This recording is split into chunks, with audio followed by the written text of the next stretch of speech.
오늘 말씀의 제목은 묵은 누룩을 내버리라입니다. 성경에는 누룩에 대한 가르침이 자주 언급됩니다. 그런데 바울이 고린도전서 5장에서 표현하는 누룩은 죄와 참 닮았습니다. 적은 누룩이 온 덩어리에 퍼집니다. 누룩을 효소라고 하는데 살아있는 곰팡이와도 같습니다. 누룩의 발효성은 죄의 생명력과 같습니다. 매우 강한 전염성을 지니고 있습니다. 어느새 우리도 모르게 깊이 침투해 있는 것이 바로 죄의 힘입니다. 당시 고린도 지역에는 죄가 죄로 느껴지지 않았습니다. 물질적으로 부유하고 문화가 개방적이고 또 종교는 다원적이었어요.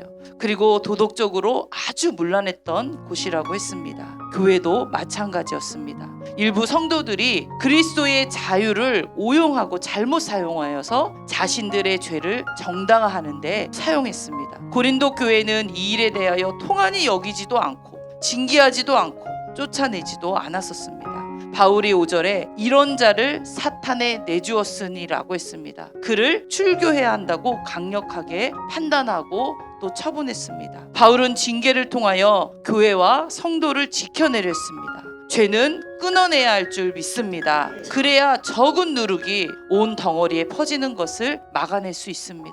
죽이고 잘라내서 아플 것 같지만 이것이 살 길임을 우리는 기억해야 합니다. 지금 우리가 사는 이 세상은 누룩이 발효되기 딱 좋은 모든 조건을 다 갖추었습니다. 쾌락이 가장 중요한 세상이 됐고 도덕과 윤리도 완전히 무너져 버렸습니다.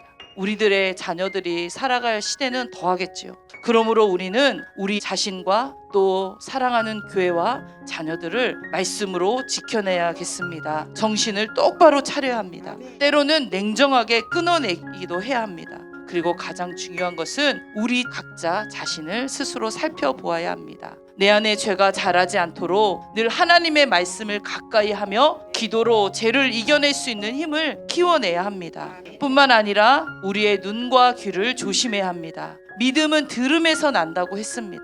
죄악으로 물든 이 세상의 문화에 우리들의 눈과 귀가 노출되다 보면 적은 누룩이 내게 옮겨져 있을 수 있음을 기억하시기 바랍니다. 당시 유월절을 시작하기 전에 한 가지 행했던 일이 특징적으로 있는데 그것은 절기가 시작되기 전에 모든 사람들이 등불을 켜고 집안의 모든 누룩들을 철저하게 찾아내어서 모두 없애는 작업을 먼저 마쳐야 하는 것이었습니다. 우리가 묵은 누룩을 내버려야 하는 이유는 예수님이 희생제물 되어 주셔서 이미 유월절이 시작되었는데 왜 아직 공동체 안에 묵은 누룩이 남아있느냐 이런 뜻입니다. 바울은 예수 그리스도의 십자가의 죽음으로 우리 모두가 이미 누룩 없는 자라고 했습니다. 그러므로 여전히 습관적으로 남아있던 죄의 습관들, 묵은 누룩을 내버려서 이미 얻은 구원과 유월절 절기를 지켜야 할 때입니다. 한 신학자는 그리스도인의 유월절은 일주일 동안 지속되는 것이 아니라 평생 동안 지속되는 것이다 라고 했습니다. 우리는 구별된 삶을 살아야 합니다. 8절 하반절에 순전함이라는 말은 햇빛을 비추어 우리의 행동뿐 아니라 동기까지도 시험하도록 하라는 의미라고 합니다. 우리는 하나님의 임재의 빛 앞에서 우리 자신을 늘 비추어 보고 내 안에 있는 더러운 부분을 다시 정결케 해야 할 줄 믿습니다. 우리의 빛 대신 주님의 빛을 비추어서 세상을 밝게 비추는 천국을 세우는 우리 모두가 되기를 주님의 이름으로 축복합니다.